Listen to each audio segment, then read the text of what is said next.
बिस्मिल्लाहिर्रहमानिर्रहीम। अस्सलामु अलैकुम वरहमतुल्लाहि वबरकातुहू। नाजरीन, आज के पॉडकास्ट में खुश आमदीद।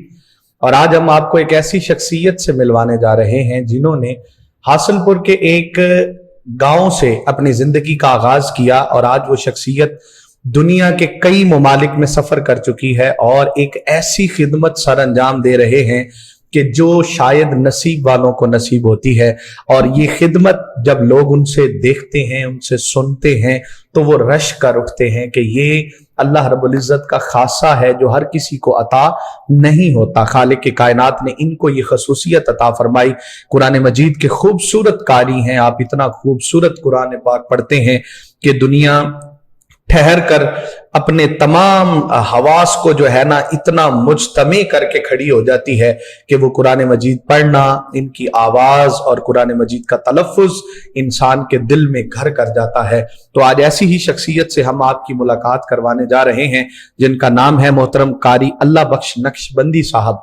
आपने कैसे अपनी जिंदगी का आगाज किया, कहां से चले कहां तक पहुंचे और आज उन्हें कुरान की बरकत ने और दीन की इन फ्यूज व बरकत ने कहां तक पहुंचाया है, हम ये आज उनकी कहानी उनके ही जुबानी सुनने की कोशिश करेंगे। तो अस्सलाम वालेकुम वरहमतुल्लाहि व बरकातुहू। कारी साहब, बहुत शुक्रिया आपने टाइम निकाला। कारी साहब, हम ये जानना चाहेंगे कि आप पहले तो अपना तारुफ ये बताएं कि आपका ताल्लुक कहाँ से है और आपने कैसे अपनी बिगनिंग स्टार्ट की। जी, मेरा ताल्लुक दाखिल जमालपुर तहसील हासिलपुर जिला बहावलपुर से है। सही। वहाँ से मैं चलता चलता हासिलपुर पहुँचा। हासिलपुर शहर। सही। वहाँ मदरसे में मैं पढ़ता रहा। वहाँ से मैंने हिफ्ज़ किया। कौन से मदरसे से? मदरसा मिफ्ताहुल उलूम। सही। वहाँ से फिर मैंने हिफ्ज़ के बाद कुछ मुकाबलाजात भी मैंने वहाँ भी जीते किरात के। तो अच्छी बात थी, मेरा किरात नहीं पड़ी थी तो फिर मैं लाहौर आ गया। सही। 1982 में। तो यहाँ मेरे उस्ताद मोहतरम कारी गुलाम रसूल साहब रहमतुल्लाह अलैह के यहाँ मैंने तजवीद व किरात पढ़ी। सही। तो अभी मैं 1 महीना ही हुआ था मुझे आए हुए, अभी किरात पड़ी नहीं थी। सही। तो मुकाबला हुआ रेडियो पाकिस्तान में। तो वो 60 के लगभग हज़रात थे। सही। जिनमें से मैंने अव्वल पोजीशन ली माशाल्लाह। और 1 महीने के बाद नवंबर में मैं आया था। तो दिसंबर का महीना और जनवरी में मुकाबला हुआ, मैंने विन कर ली। विन किया और उसके बाद मेरा प्रोग्राम शुरू हो गया रेडियो पाकिस्तान। माशाल्लाह। रेडियो पाकिस्तान में भी आपने जी कितना? 83 से। अच्छा, वहां पे आप तिलावत के लिए। अच्छा, तो कारी साहब उसके बाद आपने लाहौर में आकर जब आपकी किरात कंप्लीट हो गई तो फिर आपने अपनी प्रैक्टिकल लाइफ का आगाज कैसे किया? वो फिर उसी तरह ही फिर मेरे उस्ताद मोहतरम कारी गुलाम रसूल साहब ने कहा कि आप इधर पढ़ाएं। अच्छा। मैंने कहा जी मैंने वापस जाना है। कारी गुलाम रसूल साहब किसी मदरसे में थे? जी, उनका अपना इदारा है। अच्छा। जामिया तौहीदुल कुरान भी है और दारुल कुरान भी है मॉडर्न टाउन में। ठीक है। तो उन्होंने कहा कि आप यहाँ से आप अगर वापस जाते हैं तो आप चांदी रहेंगे। अच्छा।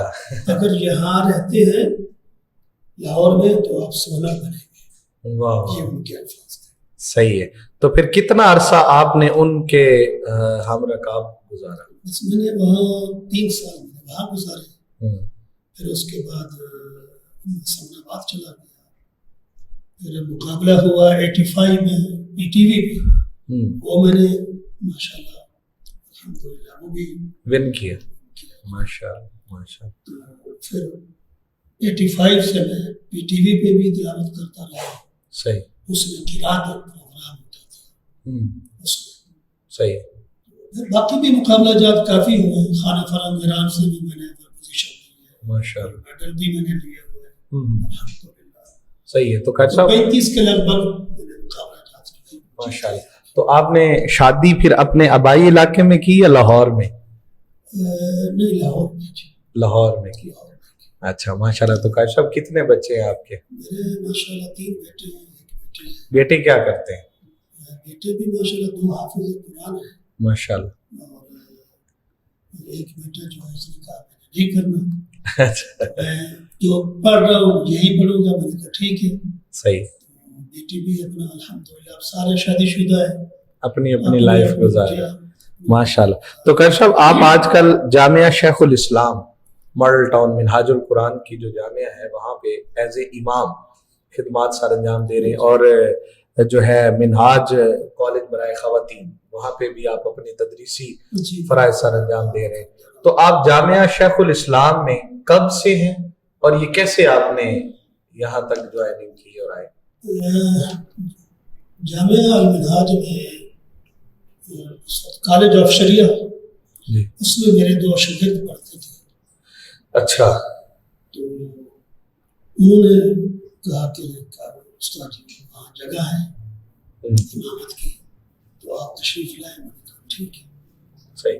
تو میں ویسے بزنس بھی پہلے کر رہا تھا اپنا اسٹیٹ لائف کا. اچھا. اپنا پراپرٹی کا. صحیح. ملتان چنگی صحیح. ٹاؤن میں میری رہائش تھی. اس کے بعد پھر میں ادھر آ گیا اپنے مسجد منہاج القرآن. قائد محترم سے ملاقات ہوئی پروفیسر ڈاکٹر محمد طاہر القادری صاحب سے. صحیح. آپ کی پہلی ملاقات تھی؟ جی پہلی ملاقات. یہ کب کی بات ہے؟ یہ 90 میں. اچھا. تو آپ نے اس سے پہلے محفل میلاد وہاں میں نے تلاوت بھی کی تھی. اس اچھا. وقت بھی ملاقات ہوئی تھی. صحیح. تو جب میں امامت کے لیے آیا تو پھر اس وقت ملاقات باقاعدہ. صحیح. باقاعدہ ملاقات. صحیح ہے. تو اس دن آپ نے جوائننگ دی. تو 90 سے اب تک یعنی آپ کو 35 ایئرس 35 سال گزر ماشاءاللہ. تو اسی ڈیوٹی پہ کبھی کوئی ڈیوٹی چینج بھی ہوئی یہاں سے؟ کالج آف شریعہ سے شعبہ تحفیظ القرآن. اچھا. یہ 2 شعبے جو ہیں بلکہ 3 یہ 3 شعبے جو ہیں میں نے قائد محترم سے عرض کی. بچوں کے لیے حفظ کے لیے کچھ لوگ ڈیمانڈ کر رہے ہیں تو آپ اجازت دیں کہ ادھر شعبہ کھول دیا جائے. تو انہوں نے کہا ٹھیک ہے اجازت ہے آپ کریں. انہوں نے جناب اناؤنس کر دیا ماشاءاللہ الحمدللہ. پھر 1 سال کے بعد پھر کچھ لوگوں نے کہا کہ آپ جی بچیوں کا بھی ہونا چاہیے. اچھا. یہ تحفیظ القرآن کا آغاز آپ کے کہنے پہ ہوا؟ واہ واہ. اچھا. جو منہاج القرآن کا ادارہ تحفیظ القرآن ہے جہاں بچوں کو حفظ. اچھا. پھر میں نے قائد محترم یعنی اس کے پہلے مدرس صاحب تھے؟ جی. واہ. تو پھر میں نے بچیوں کے شعبے کے لیے بھی قائد محترم سے اجازت لی. تو انہوں نے پھر اجازت دی اناؤنس کر دیا ماشاءاللہ. پھر باقاعدہ میں بچیوں کو خود ہی پڑھاتا رہا کلاس میں. اچھا. کیونکہ بچی بہت زیادہ آ گئی تھی تو کوئی قاریہ حافظہ مل نہیں رہی تھی. پھر میں نے کہا کہ آپ پڑھائیں. ٹھیک ہے پڑھاتا رہا. تو پھر جو شعبہ تجوید و قرات ہے یہ بھی میرے آنے سے ہی کالج آف شریعہ کے نصاب میں شامل ہوا. صحیح ہے. تو قاری صاحب آپ نے کتنے ملکوں کا دورہ کیا؟ الحمدللہ سارے قائد محترم کی نظر کرم ہے، ان کی مہربانی ہے. انہوں نے مجھے اجازت دی ہے ہر سال کے لیے. یہ نہیں بھی 1 سال کے لیے، ہر سال کے لیے انہوں نے اجازت دی ہے. جس ملک سے آپ کی ڈیمانڈ ہے تو قاری صاحب کو بھی بھیج دیا جائے. واہ. تو آپ پوری دنیا میں بھیجا جائے. واہ. یعنی ابھی تک آپ منہاج القرآن کے کہتے ہیں کہ 100 کے لگ بھگ ممالک میں سینٹرز ہیں. تو آپ تقریباً دنیا کے 100 ممالک گھوم چکے ہیں. نہیں میں کوئی 18 کے لگ 18 یعنی یورپ UK. یورپ UK کا. اور جاپان بھی میں نے 4 سال قرآن مجید سنا ہے ماشاءاللہ. اور جاتے ہمیشہ ہی ماشاءاللہ آپ قرآن مجید کے لیے تلاوت کلام پاک کے لیے. صحیح ہے. تو قاری صاحب آپ کو بڑے بڑے قرا حضرات کے ساتھ بیٹھنے کا ٹائم سپینڈ کرنے کا موقع ملا ہوگا. کوئی ایسی شخصیت آپ کے شعبے میں یعنی قرآن مجید کی تلاوت میں قرآن میں کوئی ایسا شخص جس سے آپ امپریس ہوئے ہیں، آپ سمجھتے ہو کہ یار یہ بندہ میرا آئیڈیل ہے؟ وہ تو میں نے بڑے بڑے قرا حضرات سنے ہیں لیکن اس وقت جو میرا آئیڈیل قاری حامد شاکر. حامد شاکر ایران کے ایران کے. پیچھے تشریف لائے تھے. اچھا ان کی تلاوت میں بہت سنتا. صحیح ہے. تو قاری صاحب اس میں مطلب یہ کہ تلاوت کلام مجید میں اور اس شعبے میں آنے کے لیے آپ کا اپنا شوق تھا یا آپ کسی کو دیکھ کے اس کی طرف آئے یا کسی نے موٹیویٹ کیا؟ یہ آپ نے بہت زبردست سوال کیا ہے. یہ شروع سے جب میں گاؤں تھا یہ وہاں مجھے شوق پیدا ہوا ہے. میں اس وقت ریڈیو سنتا تھا صحیح کسی کا, تو قاری عبد الباسط رحمۃ اللہ علیہ اور قاری غلام رسول صاحب رحمۃ اللہ علیہ ان کی تلاوت صبح صبح لگتی تھی. صحیح ہے.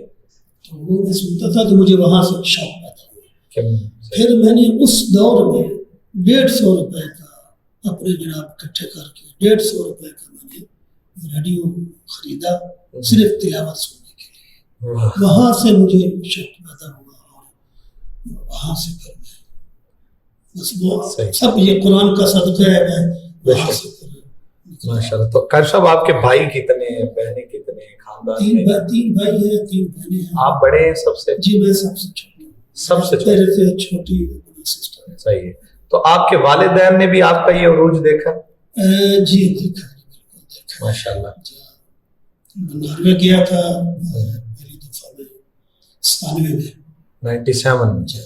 صحیح. اس وقت والدین زندہ تھے, بڑی دعائیں کی. سب ان کی دعاؤں کا صدقہ, بے شک قرآن کا صدقہ ہے. یہ سب قرآن کی بدولت ہے. میں پوری دنیا جو ہے صحیح ایسے ہی. تو قاری صاحب آپ کو جو ہے آپ کی ایجوکیشن کیا ہے اس کے علاوہ؟ میٹرک تک. میٹرک اس کے بعد نہیں. ماشاء اللہ. تو قاری صاحب آپ کو بڑی بڑی جگہوں سے بڑی دولت میری قرآن مجید. ہاں بے شک, اس میں تو کوئی شک نہیں. ایسے ہی. تو قاری صاحب آپ کو جب آپ نے ماشاءاللہ اتنے مقابلہ جات جیتے, اتنے ملکوں کا دورہ کیا, اتنی جگہوں پہ آپ نے قرآن مجید سنایا, تو بڑی بڑی جگہوں سے آفرز بھی آئی ہوں گی؟ بڑی. میں 1 سال لندن میں رہا تو وہاں مجھے 4 آفر ایسی آئی. انہوں نے کہا کہ آپ ادھر ہمارے پاس آ جائیں, ہم آپ کو اتنی تنخواہ دیں گے, اتنی تنخواہ دیں گے, یہ کریں گے, وہ کریں گے, آپ کے بچوں کا جناب آپ کریں گے. تو میں نے کہا جی نہیں, میں نے قرآن سے چھٹی لے کے آیا 1 سال کے لیے واپس جانا ہے ایز پر کمٹمنٹ. جدھر میں گیا تھا انہوں نے پھر 1 سال کا میرا اور ویزا لگا دیا, لیکن میں نے ان کو بھی کہا 1 سال. صحیح, 1 سال کے لیے. تو قاری صاحب وہ دیپال پور کا گاؤں جمال پور گاؤں سے لے کر آج قاری اللہ بخش نقش بندی صاحب دنیا کے 18 ممالک گھوم چکے ہیں. کیا محسوس کرتے ہیں آپ وہاں سے یہاں تک کے سفر کے بارے میں؟ یہ بہت لمبا سفر ہے. ایسے ہی ہے. ہاں جی, وہاں کا سفر اگر میں دیکھتا ہوں تو کبھی کبھار مجھے رونا بھی آتا ہے, کیونکہ وہ جو سفر تھا نا جی ہمارے گاؤں سے حاصل پور تک, اس وقت اتنی کوئی بسیں بھی نہیں تھی اور سائیکلیں بھی نہیں تھی اور موٹر سائیکلیں بھی نہیں تھی. تو میں اپنے گاؤں سے حاصل پور تک پیدل بھی ہم جاتے ہیں. اچھا, کتنا سفر ہے؟ 18 میل. 18 میل. صحیح. 18 میل پیدل بھی میں نے کیا. صحیح. الحمدللہ آپ اسی راستے پہ میں گاڑی پہ جاتے ہوں. ہاں, جب آپ آج جن راستوں پہ آپ پیدل تھے, آج جب آپ اس پہ گاڑی پہ جاتے ہیں تو فیلنگ. بے شک بے شک بے شک, قرآن کا سر. بہت سارے لوگ ایسے ہوتے ہیں قاری صاحب کہ جب وہ کامیاب ہو جاتے ہیں تو وہ پھر اپنی پچھلی سال آنا جانا ویسے ہی, رشتہ داروں سے تعلقات, معاملات. تو بچوں کی کیا پوزیشن ہے؟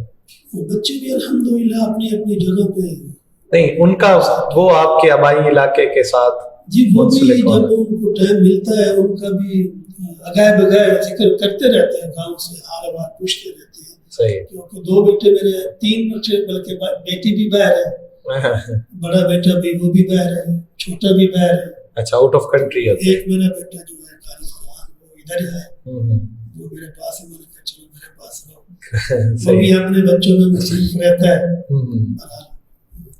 सही है, माशाल्लाह भी माशाल्लाह। माशाल्लाह अच्छा पढ़ता है, कुरान मजीद भी, हाफिज भी है, कारी भी है, नात ख़्वां भी है। अच्छा कारी साहब, इसमें एक बात बता दें कि एक अच्छा कारी बनने के क्या असूल है? अच्छा कारी बनने के लिए ज़ाहिर है एक उस्ताद की ज़रूरत है। पहली बात उस्ताद की जरूरत। उस्ताद की ज़रूरत है। उसके बाद फिर हिफ्ज़ तो कर लेते हैं, हिफ्ज़ करना कोई इतना मुश्किल नहीं है, बड़ा आसान है। लेकिन हिफ्ज़ के साथ फिर क़िराअत भी पढ़े और फिर बाकायदा फिर उसको सीखे। सीखने के बगैर सही है, सीखने के बगैर क़िराअत नहीं आ सकती। कुछ शौक की वजह से आ जाती है, जैसे मुझे आई है। मैंने अपने मोहतरम कारी गुलाम रसूल साहब रहमतुल्लाह अलैह के पास मेरा ख्याल 2 दफ़ा या 3 दफ़ा मैंने मशक़ की, माशाल्लाह। उसके अलावा अच्छा कारी साहब, आप देखते हैं जैसे आजकल हमारे पाकिस्तान में और मोस्टली हर प्रोफेशन, हर काम जो है ना वो एक प्रोफेशन बन गए और हर प्रोफेशन की एक कीमत है, ठीक है। तो अब जैसे हम बहुत से नात खानों को देखते हैं, वो भी जनाब पहले डिसाइड करते हैं नात पढ़ने के लिए अपना एजाजिया, उसके बाद ज्वाइन करते हैं। बहुत से उलमा भी ऐसे हैं अब जो खुतबा हैं, वो भी डिसाइड करते हैं, डिमांड करते हैं। आप इसके बारे में क्या कहते हैं? मैंने तो आज तक डिमांड नहीं की और मेरे वालिद मोहतरम उन्होंने कहा था कि ये तिलावत करने के लिए जहाँ भी जाना है आपने ये मुकम्मल नहीं करना। तो आज तक मैंने नहीं किया। जो करते हैं उनको क्या पैगाम देंगे? जो करते हैं आजकल ज़ाहिर है हर बंदे को जरूरत है, एक तो लोगों को सोचना चाहिए। ये लोगों के जो बुलाते हैं ये उनको सोचना चाहिए कि यार एक बंदा टाइम निकाल के आया है, ये अपने इतना खर्च भी खर्च करके फिर पेट्रोल साल के आया है या जिस तरह भी आया, तो चलो खिदमत करें। और नात खानों की कर सकते हैं तो क्या कारी कुरान की नहीं? वैसे एक तो है ना कि करते हैं, एक बंदा जो बुला रहा है उसको इतनी सेंस तो है यार मैंने एक बंदा बुलाया है तो डेफिनेटली मैंने उसे कुछ ना कुछ देना है। एक ये चीज है, एक बंदा कहता है कि नहीं ये तय है तो मैं आऊंगा, वो गलत। पाकिस्तान में इस वक्त आप किसको समझते हैं कि जो इस किरात के शोबे में बादशाह है? बड़े बड़े हजरात, हमारे जो भाई भी हैं, दोस्त भी हैं, कारी सैयद सदाकत अली शाह साहब जी, माशाल्लाह बड़ी वैरायटी है इनके पास, ऐसे। इसके अलावा और भी काफी हजरात हैं, हर कोई अपने अपने वो हर फूल की खुशबू ऐसे ही ऐसे। कारी करामत अली नईमी साहब जी, वो अपने दौर के माशाल्लाह बहुत बेहतरीन कारी थे अपने दौर के, तो अल्लाह पाक उनके दर्जात बुलंद फरमाए। जी कारी साहब, कोई ऐसे आपके साथी जिनको आप मिस करते हैं?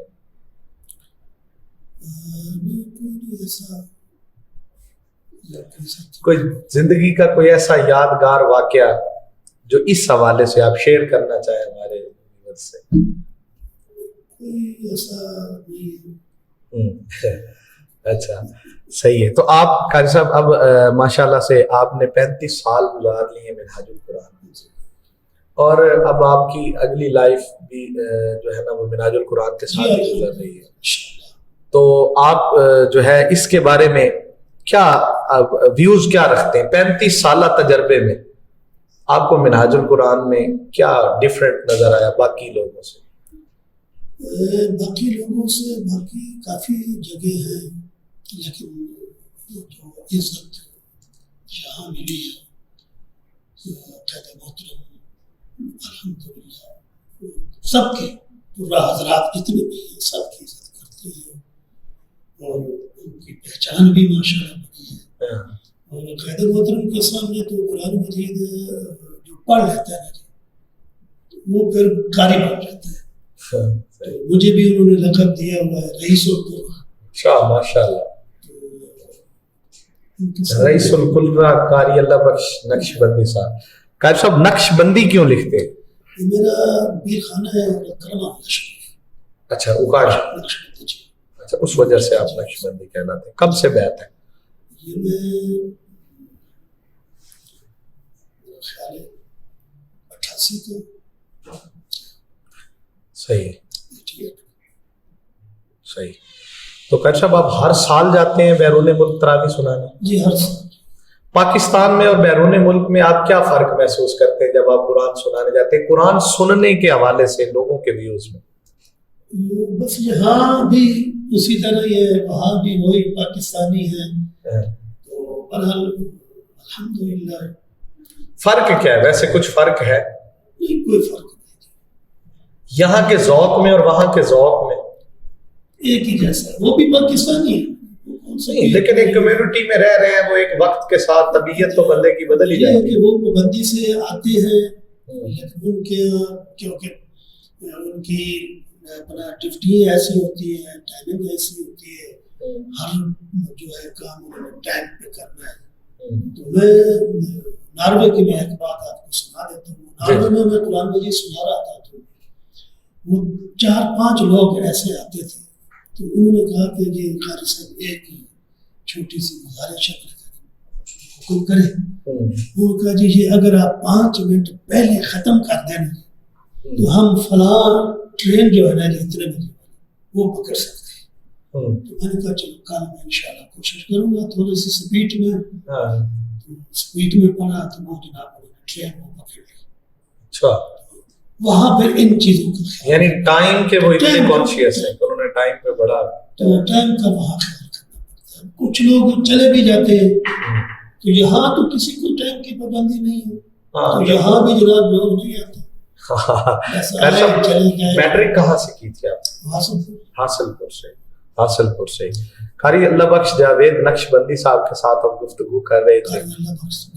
कारी अल्लाह बख्श नक्शबंदी साहब, तो उन्होंने अपनी जिंदगी के कुछ लम्हात हमारे साथ शेयर किए कि किस तरह से उन्होंने हासिलपुर के साथ एक जमालपुर गांव से अपनी जिंदगी का आगाज किया, और आज वो माशाल्लाह से लाहौर में रिहाइश पजीर और एक ब्रांड का नाम है कारी अल्लाह बख्श नक्शबंदी साहब। हम आपको ढेरों मुबारकबाद पेश करते हैं कि आपने पूरी दुनिया में जाकर कुरान मजीद को खूबसूरती से तरन्नुम के साथ पढ़ा, सुनाया और उसकी बरक़ात को समेटा। इजाज़त दीजिए, आज के पॉडकास्ट के साथ आपसे मुलाकात होगी फिर। अस्सलामु अलैकुम व रहमतुल्लाहि व बरकातहू।